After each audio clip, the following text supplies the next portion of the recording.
John Lothian News wants you to be safe and for us to be able to return to being with one another again.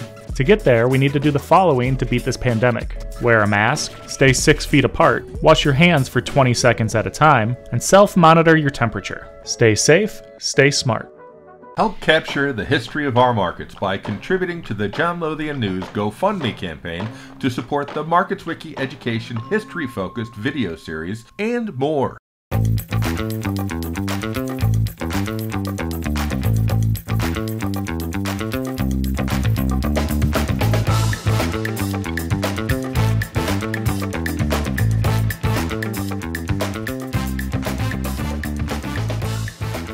The Board of Trade tried really hard to design an electronic trading system that was a closed member system. That was for the membership and for the membership only. And what the Board of Trade lost was the public perception of having an electronic exchange that was more open to other exchanges and other partnerships and other opportunities to make it more of a global entity and not just a closed market. And you're exactly right, the Board of Trade had more volume, but they lost the public perception because it was a closed market and Globex appeared to be the wave of the future of an international marketplace with a variety of connections with other electronic marketplaces around the world. Now, at that time, it really didn't happen, but the Merc really did a great job of promoting the fact that that's what Globex was capable of doing. At the time when the Board of Trade developed it, the Board of Trade was the only company, it wasn't technically a company, but a large entity, that had Apple as its main computer server system. Steve Jobs came to the Board of Trade to thank the Board of Trade because he was dying. Apple was dying. But the technology people at the Chicago Board of Trade believed that Apple systems were the easiest to use, the ones that would translate into electronic trading the easiest, because they were user-friendly, because you could actually develop icons on the screen that looked like the pit. It would make it easier for the traders to trade it, to make that switch from the pit to a screen. And so the Board of Trade became a complete Apple system, and the only one that at the time was. And Apple was going down, and Jobs was about ready to lose his job. So he was happy that it was happening. But you're exactly right, it really wasn't the kind of system that was ever going to work. And Project A did work, but again, because it was a closed system, only actually in the Board of Trade building. And I think eventually it did go out to a couple of buildings outside here, next door, or a couple of different buildings, but it was just in the Board of Trade building. It was never perceived as an entity that was ever going to take off as something that could have a complement with trading possibilities internationally. And that's what people perceived Globex as. Well, it was as big as Pepsi and Coke. You know, I would say it was heated competition, even though the products weren't the same, like Pepsi and Coke were similar products. The belief in the market was that you had to remain number one and you had to keep that number one perception. Board of Trade was always so much larger than the Merc. But the Merc, because of that whole issue of, you know, the underdog has to work harder, they worked harder. And even though I think the exchanges had good relationships, and they really had to, because they had members who were members of both exchanges. And from a clearing standpoint, they had to, you know, cooperate. So they cooperated, but it was definitely incredibly, extremely competitive. And I'll just give one story about when the Board of Trade at the Boca conference, when we unveiled Aurora with the trading pit style with the Apple system. I remember that hit the Merc like a ton of bricks because it looked great.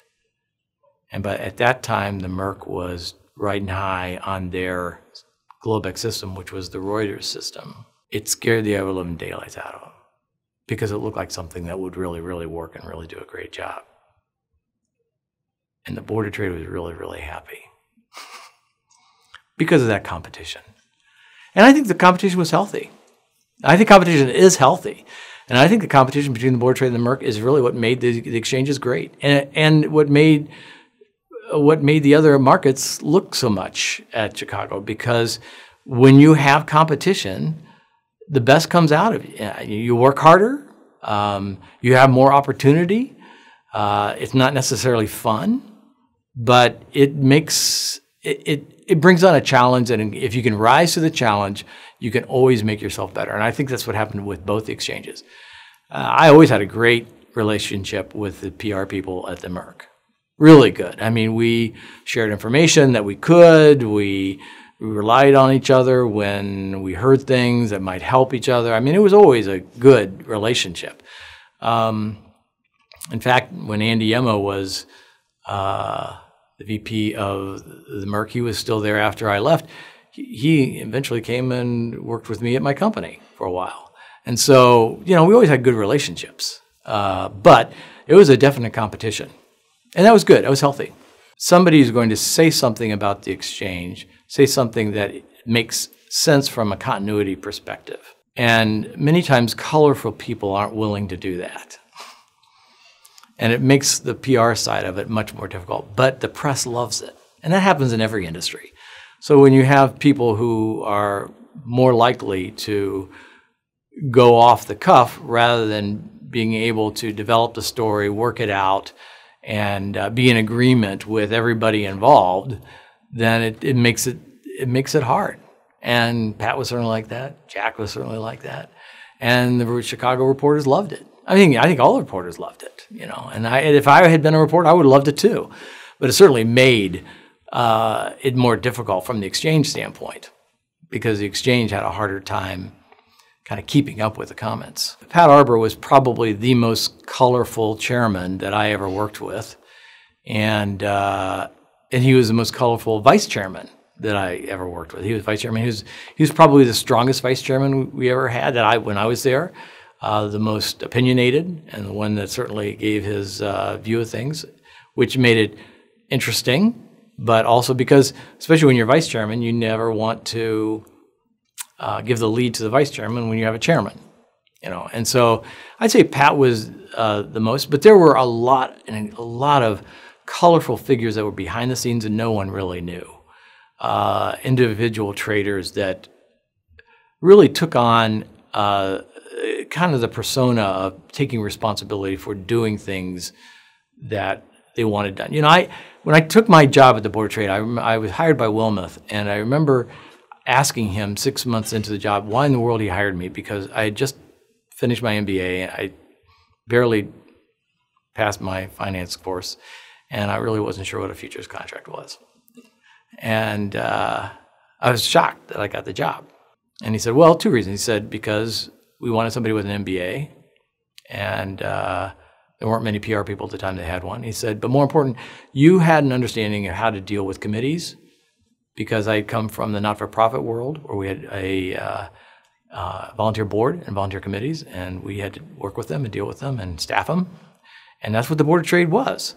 The Board of Trade was an association, so it was a Merc association. It was not a company. It was an association made up of members who had the votes, and they were responsible for all the committees and all the board members.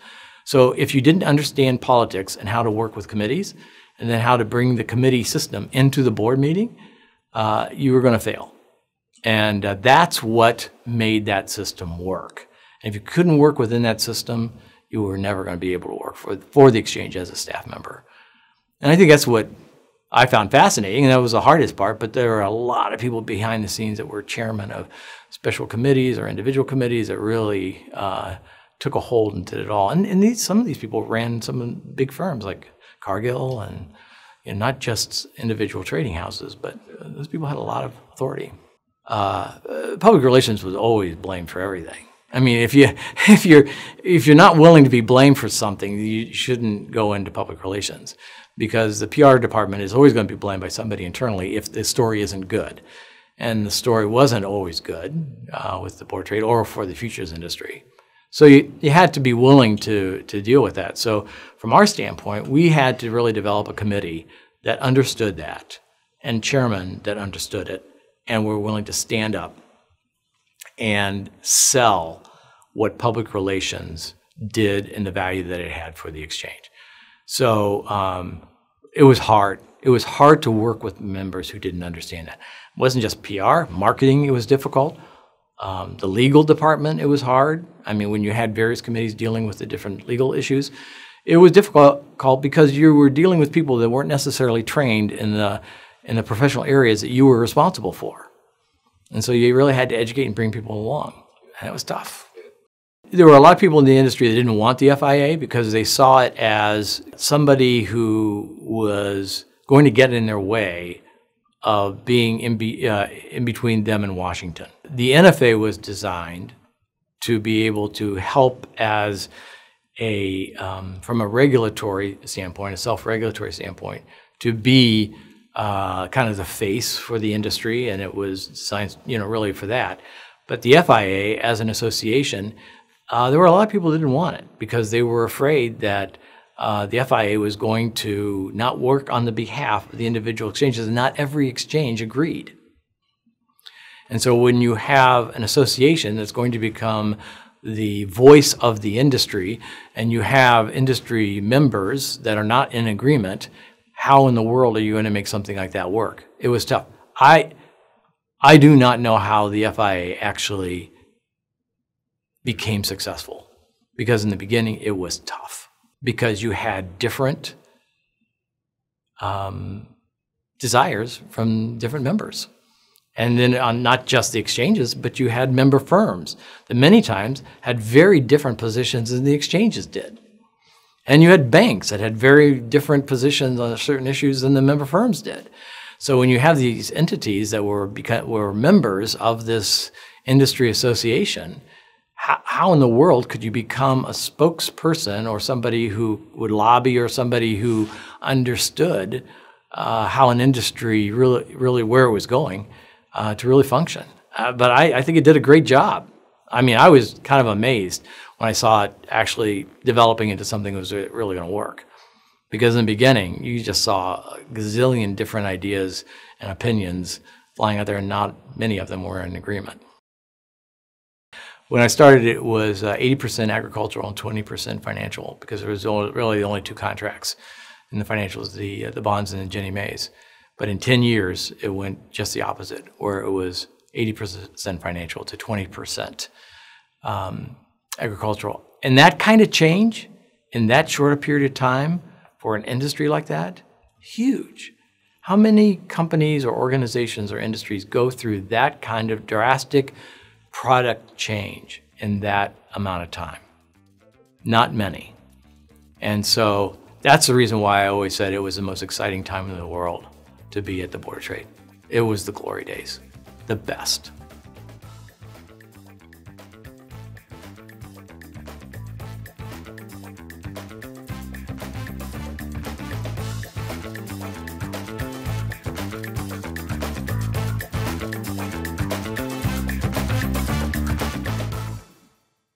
John Lothian News would like to thank those individuals who have contributed to our Markets Wiki Education GoFundMe campaign. Their financial assistance allows us to produce and distribute videos like this for our Open Outcry Traders History Project or the Path to Electronic Trading video series. Join them in supporting John Lothian News, capturing the history of our industry.